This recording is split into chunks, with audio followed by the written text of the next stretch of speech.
live. Welcome to another episode of At the Gigs. I'm one of your hosts, Jared. I'm the other one of your hosts, Kieran, and this is At the Gigs episode 31. Coming thick and fast these days. Yeah, consistency is our middle name. Yep, consistency is key. It's a break from the slim and slow that we were putting out. Yes, the thick and fast era. Thick and fast. It's good to be back in the saddle, though. It is good, and I find the Zoom very useful for this. Me too. Yeah, no, it's a cool take on Skype, I guess. I don't exactly know why it's different, but it's very useful. Who was the first person to say we need to Zoom? Yeah, it's I thought the sound recording device, like whenever people talk about it. Yeah. But, I don't know. I guess that's just what comes from using a sound recording device called a Zoom, right? Yeah, that's how you get that. Yeah. Or if you're a cameraman, it might be shorthand for zoom lens. Oh, or zoom lens, yeah. Anything film related. I guess it makes sense because it's a visual medium, right? So I guess it would make sense that it would kind of join up with the film terminology. I wonder what the conspiracy theorists what their theory would be. What about the name of Zoom? About Zoom being the popular platform during the COVID.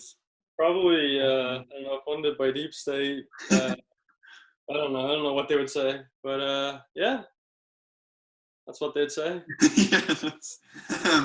So anyway, we've got a healthy show for you today, a nice thick and fast amount of material. Yeah, apparently we do. We got a lot to talk about. We got Bandcamp's radio to talk about. We got another talking point to talk about. Yeah. So let's get to the talking.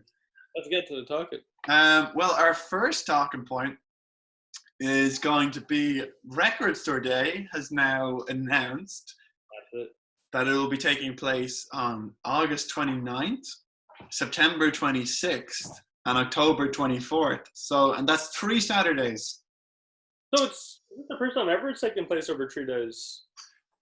Yeah, because if memory serves, they do it for Black Friday, and then they do it for sometime in April. So what's that? Is that like a 6 months gap?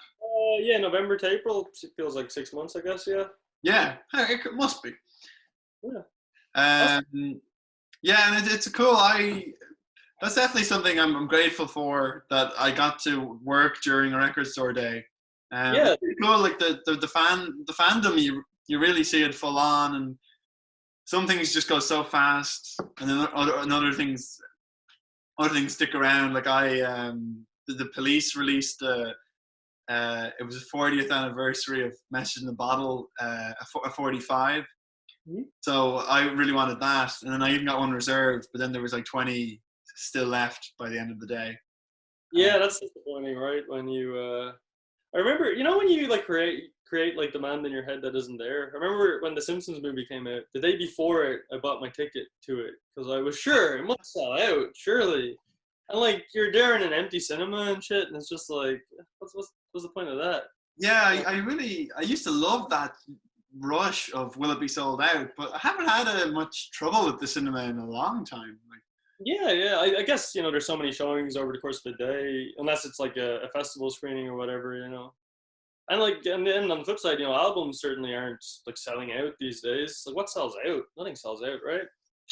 No, the odd thing. Well, for Record Store Day, it seems to depend. Maybe it's I suppose, how unique the product is, but I think Prince stuff was selling very quickly. And then there's that Korean band, BTS. Yeah. There wasn't a Record Day release, but it was when they had something out, it was like the Beatles. There was teenage girls just going gaga for this stuff. I think, that stuff was selling out, so there was some phenomenon there, but it was generally obviously not.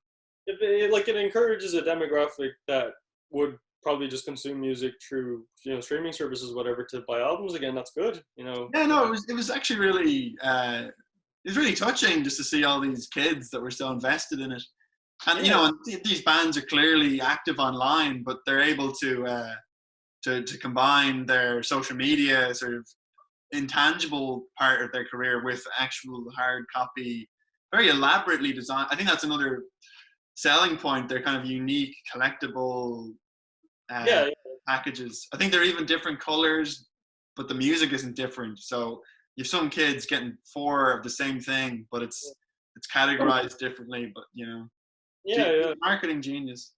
Yeah, no, I guess, yeah, collect them all, I guess. Like, but yeah, no, actually, here's one, actually. I saw like a list on Pitchfork about the world's best independent record stores that you can buy vinyls from, you can order from. Mm. And I wonder if this virus is like a little boost to a certain brand of like independent stores. Because like, who's ordering records from Terra Records now, if they're even operating? Nobody's supporting them, but people are supporting little record stores, and they're like ordering vinyls maybe that they wouldn't have like ordinarily bought. Yeah, that they can't. It's like, so maybe there's a little boost for them in this. Yeah, maybe they're a bit more compelled. Well, yeah, that actually comes into the other story that we've heard of Spotify doing like a relief day for artists, or a kind of a COVID fund, and Live Nation actually had some sort of ticket release plan recently. But there's another site, Bandcamp, which to any of our listeners who don't know are they're sort of they're not really, well, like they have a streaming element, but they're more of I suppose just a dedicated platform for artists to sell music, to sell merch. Don't think they sell tickets or anything, but I think that their general prerogative is that 85% of profits go to the artists, and then 15% for the just maintenance of Bandcamp. Yeah. But they've been doing, due to COVID-19, they've waived the revenue fees twice so far. They did it on March 20th, and they did it on May 1st. And March 20th, they raised $4.3 million, which was their biggest sales up until that point. And 800,000 items were purchased, which is 15 times higher than their usual Friday business. So I guess there is something to be said for this being like an actual sizable boost for people. Yeah, definitely. There's that. People are generous. Kind of business I can try.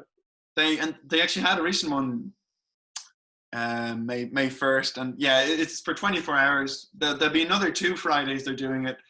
The 5th of June and July 3rd. So so if people have an artist they care for, it's a good way to reach them. Yeah, it's very interesting how you can, on a platform like Bandcamp, you're more in charge of where your money goes. Yeah.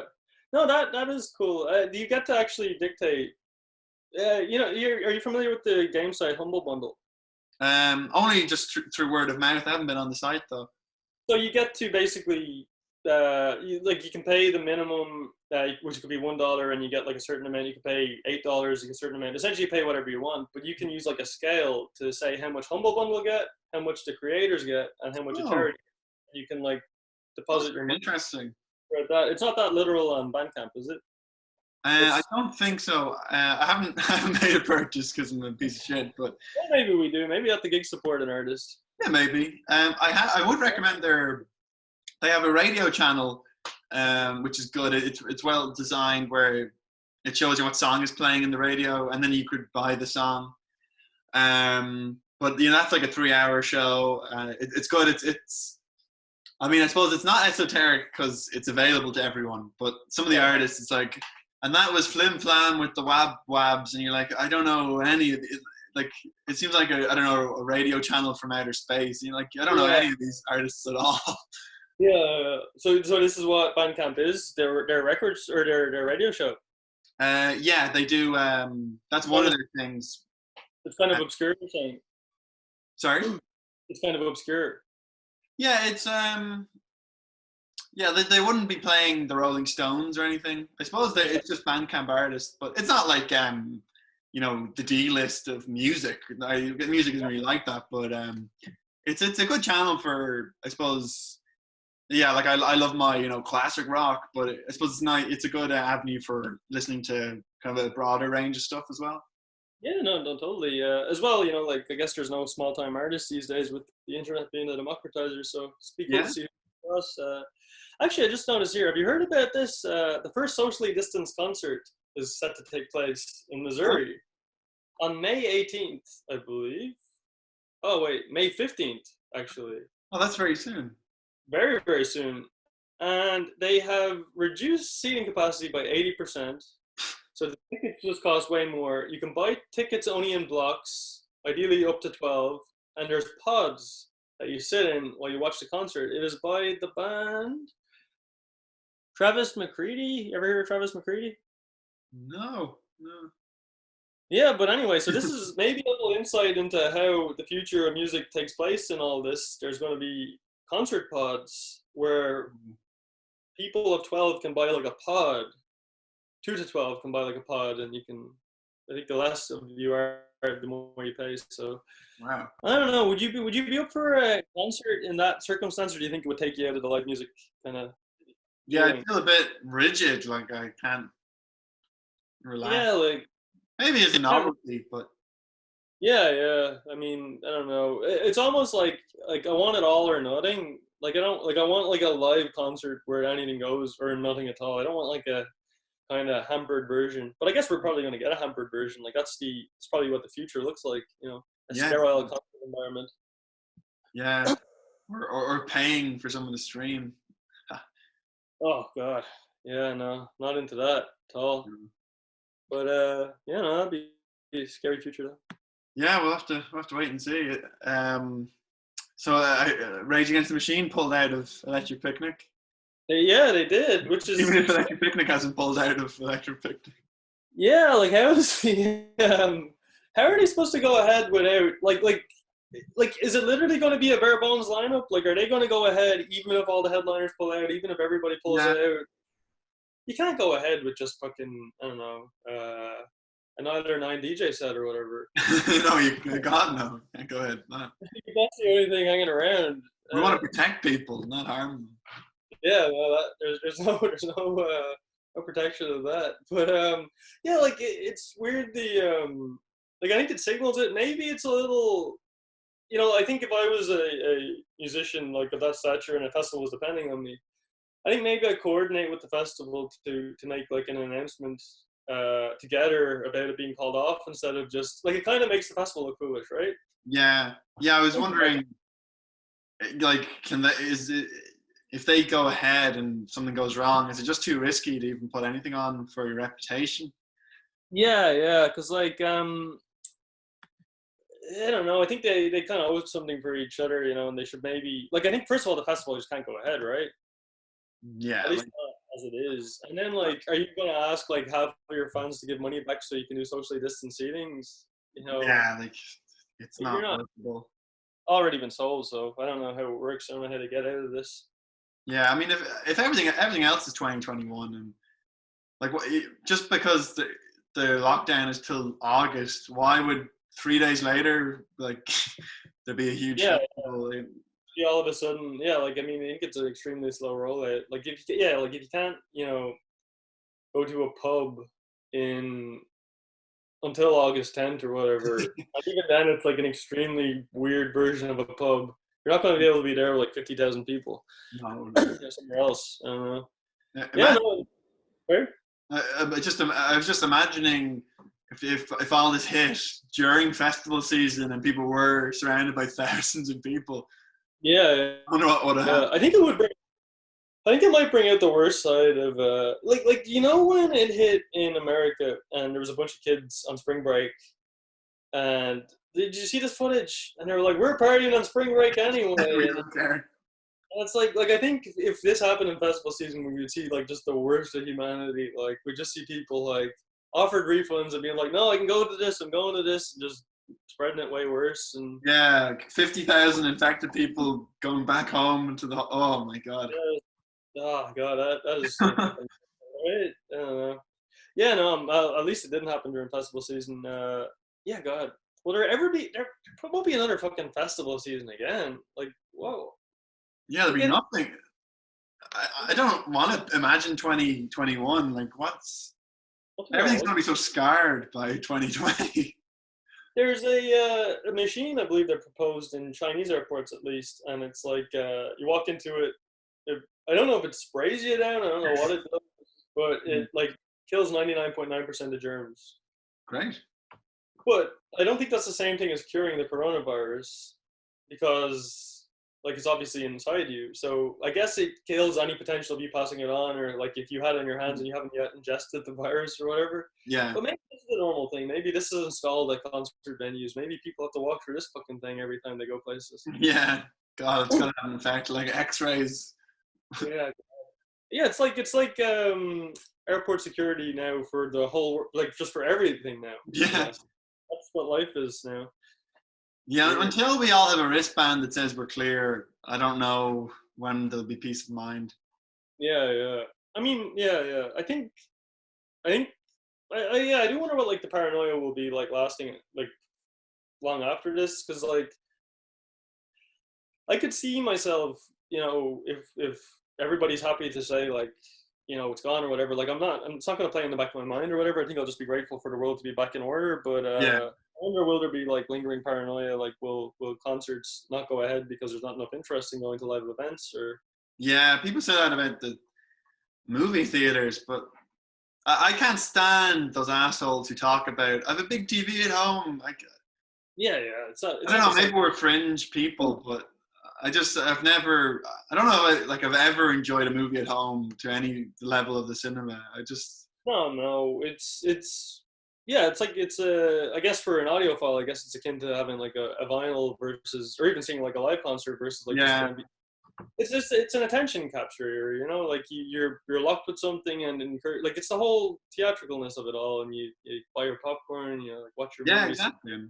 I mean, I the same people who like confuse Matt Damon and Mark Wahlberg. They just can never tell them apart. Like, I don't think these are the authority on like loving cinema.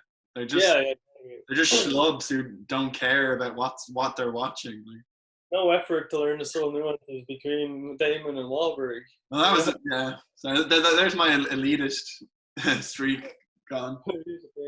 Interestingly, with Damon and Wahlberg, I think Damon's a much superior actor, but I don't think he's appeared in a movie as good as Boogie Nights. Wow. I would wager. I don't know. Maybe speaking at a elitist. I don't know, yeah, I need to watch Boogie Nights again. I haven't watched it in a long time. Oh, heck of a movie. Fine movie. I really liked The Departed. Is it better than The Departed? Shit. Jesus, I forgot he was... They're both wonderful. I do think Boogie Nights is a masterpiece of a movie, though. Which owes debts to Scorsese, who directed The Departed. I mean... So... Also, Wahlberg's in The Departed, so take that. What are you going to do with that information? Oh, I wasn't thinking that way. Damn it. So what I meant to say was, in a movie that they haven't both appeared in. Oh, they haven't both. Oh, then that's harder. Yeah, there you go. See, thought everything. But speaking of not going to the cinema and watching stuff at home, I watched the Rolling Stones documentary from I don't know, maybe a couple of years ago, or maybe not even 2 years ago. The Rolling Stones, Ole, traveling across Latin America. I know this one. It's just on YouTube, right? I was watching on Netflix. Oh, okay.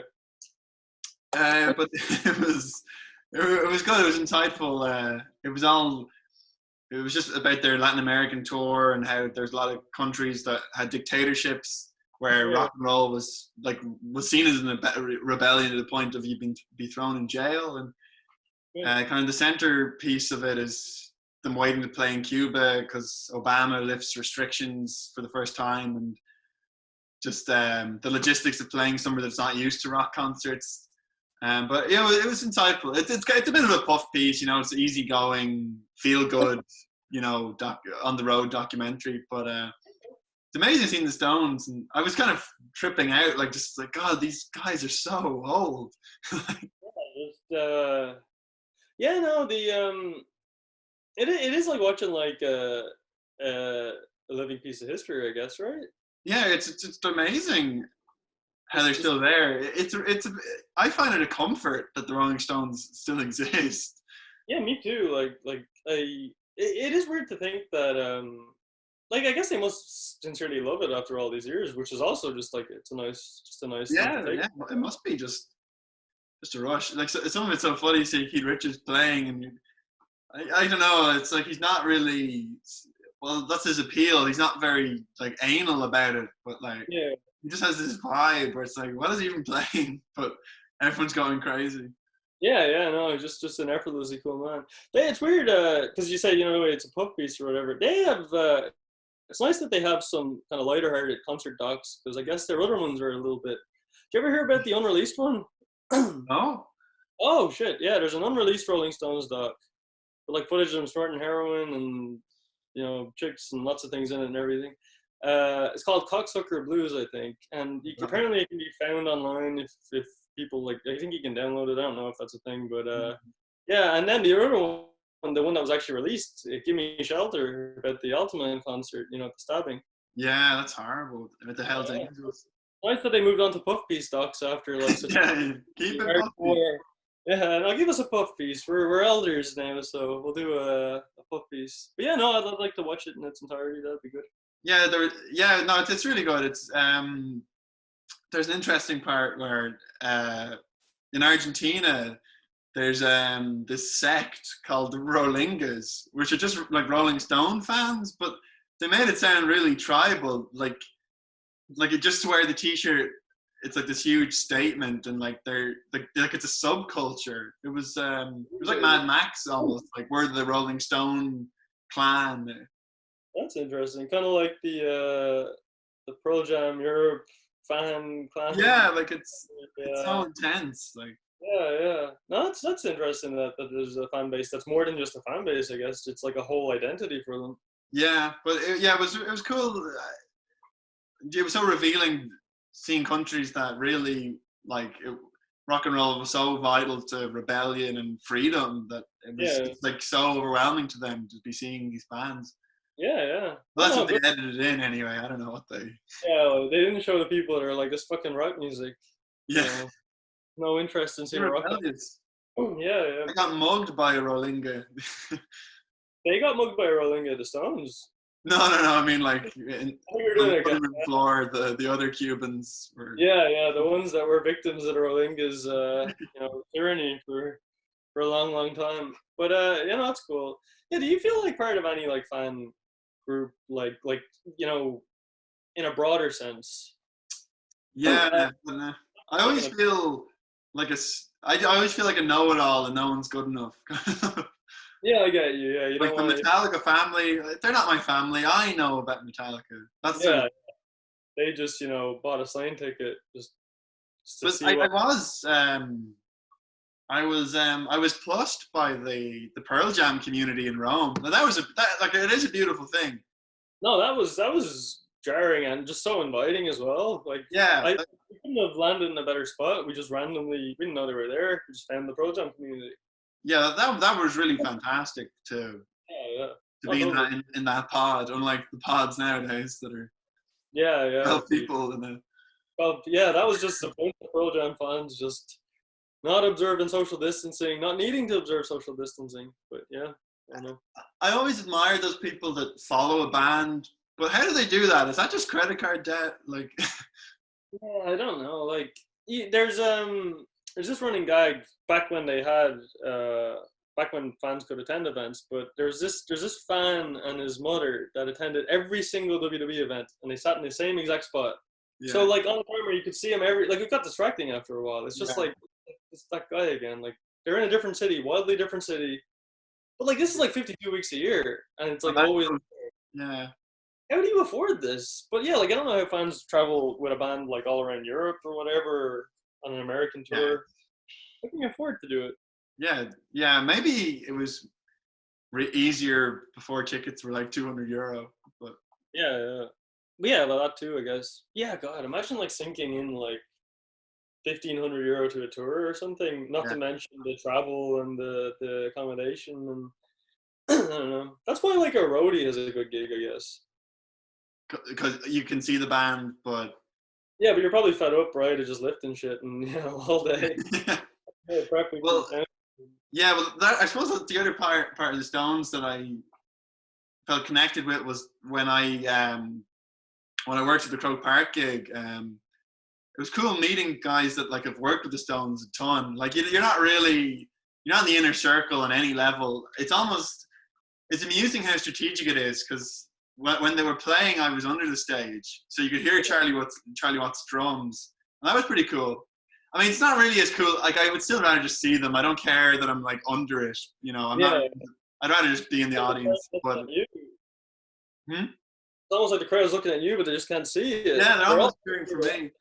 But that was pretty trippy. But then when it was finished, we had to pick up the lights. And then you're on stage, and it is amazing. It's like this, you know, colossal just scream. Like there is that energy there.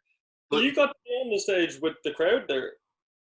yeah, just while they're like all kind of tracing what's the word where they're all just moving along, but there's still a few people hanging around. Walking. It's basically they know that the encore's finished, they know it's over, but they're still like kind of hovering. I know the encore is over.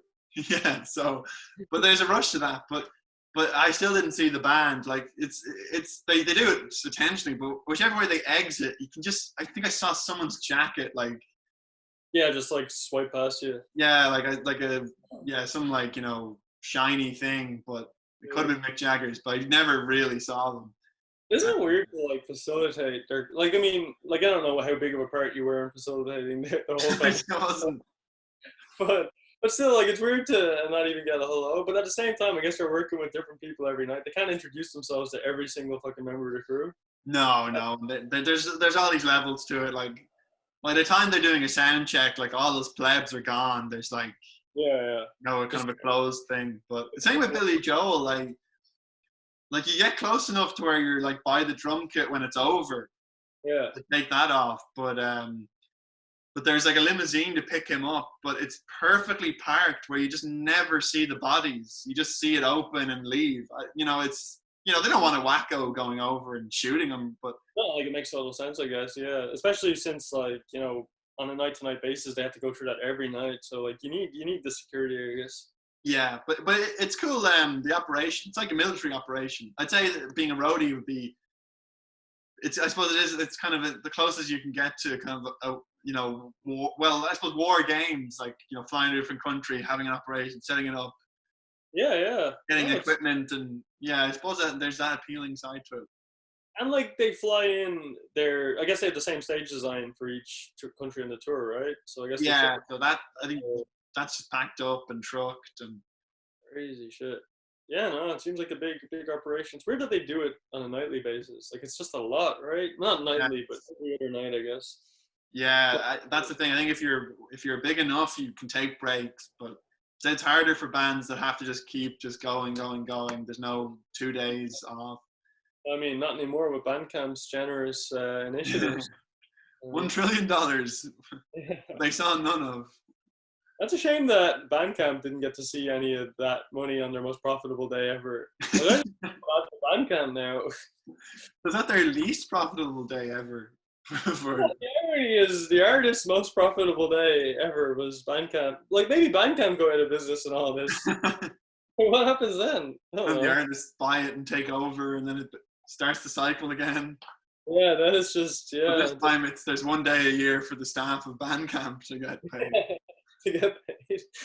They keep the staff on to work like payless hours until that one day comes along. Yeah, I would work for a massive payday. I'd work every day if like there was a massive payday coming in, like a 15 times what you usually earn payday. That'd be nice.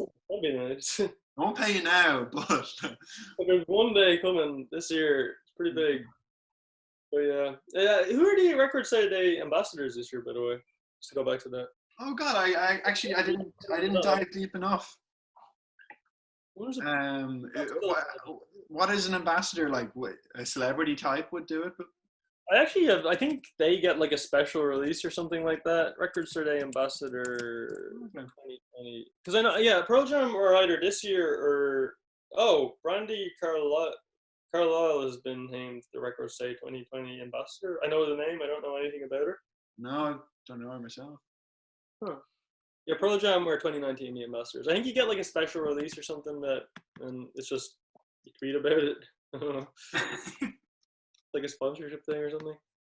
Yeah, Hope Records Our Day is. It definitely is. It's good for the record stores. I mean, it's been going so long now. It's Yeah. Like I think that's like a weird little shining light in, I don't know, a world that's, progressing at an exponential rate. The fact that like vinyl came back. yeah. Like maybe it was just a response to like music industry getting fucked with piracy or whatever, and maybe it was thought of like by a suit or something. But like it's cool that like it somehow got resurrected. Yeah, it's more tangible. I feel like maybe the way we all got kind of tricked into thinking social media is a good thing, and then 10 years later we all regret it. So maybe it's like that side of it where everything's digitized, but we kind of forget we do like physical things. Yeah. And I guess it helps that the audio quality is better because, like, it's not like we're going to bring back VHSs or anything and be like, actually, the tape quality was better. Like, this happens to be both better for, the business and better for your ears. So yeah, it's more romantic. Yeah, I mean, I have all these records, but I don't have the player I want. So I'm being really stupid. But I would love just to have a nice setup, and it's, you have a system, and it's just a traditional, like, this is when I listen to records, and you have a dedicated space to that. So no, totally, no, it's a nice. And when you say like a system, is it like is your player shit or what's the deal? I just have some combo thing. So it's really terrible because the vinyl doesn't even sit completely on the machine. It sort of spins outside of it, so it's unbalanced. Then the speaker is under it, so the sound waves are probably bumping it. Yeah. And my brother has a really good one, and I thought my records were skipping because of the pressing of them, but then they were playing perfectly at his. And well, he is like the right setup where you can sit down and it's all there.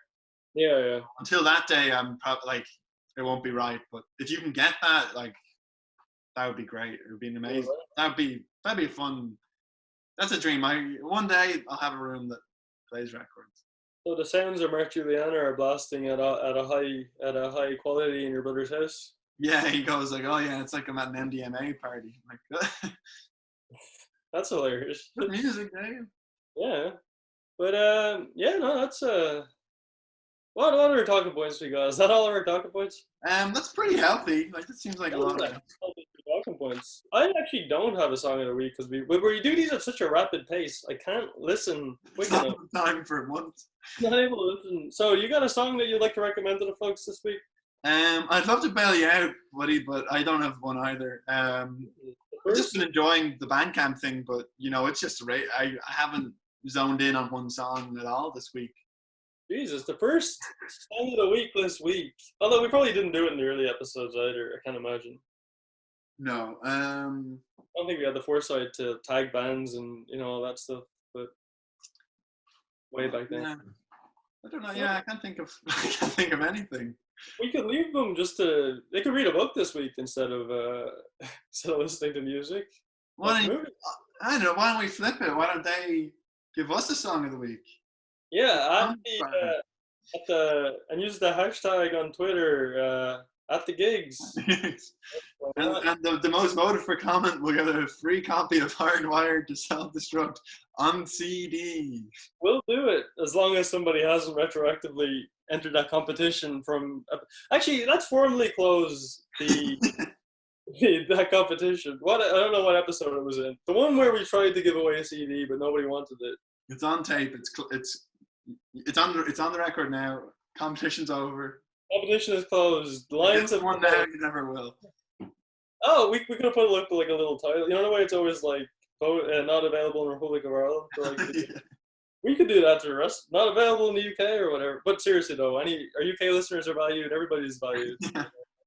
But yeah, no. Now, So yeah, I guess your best comments will get rewarded with a Hardwired to Self-Destruct CD. Yeah, we sure painted ourselves into a corner in this last 2 minutes. We really did. Yeah, we got to man up and give away our CDs. Nobody's going to enter though, so. No, that's a relief. Yeah. Anyway, so I guess on that note, that brief note. brief note, that is all from me. And that's all for me. But we'll be here next week with another episode of At the Gigs. We will, with a discipline art, or whatever it is. Yeah, with discipline you've never seen before, I guess, from At the Gigs. And hopefully someone out there has a song inspiration that we'll mention. Yes, exactly. Yeah, and maybe that'll be our song of the week next week. So we look forward to learning. So yeah, that's all from At the Gigs anyway. So At the Gigs was recorded in front of no studio audience.